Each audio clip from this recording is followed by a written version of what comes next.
We are two fourth-year nursing students at North Island College. Yeah, so in partnership with Public Health, we decided that there's many different options for a leadership project, but we chose to do something that kind of incorporated wellness overall for the students. Not specifically for a certain age demographic, it just seemed to work out well for high school students to create a wellness fair.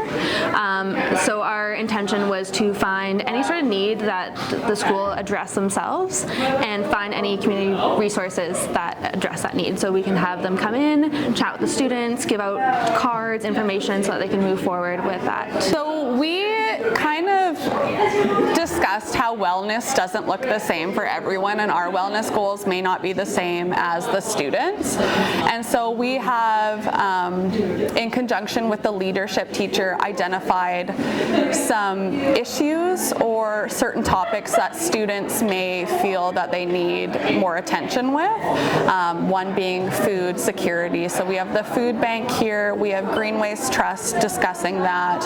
We have resources such as AVI, we have public health, including dietitians, a nurse, we have someone that works with public health with the school division. What else? We have a dental office here, we have hospice discussing grief, we have Foundry, we have the RCMP, we have quite a wide range of different agencies in the community. So one of our intentions with the wellness fair is not only to have this specific day for the students, but also to create a kind of like a running document of everyone's information collated so that it's really easily accessible for like any other leadership students. The high schools like Carihi, Timberland, they can take that document and it just makes the process a little bit easier for them.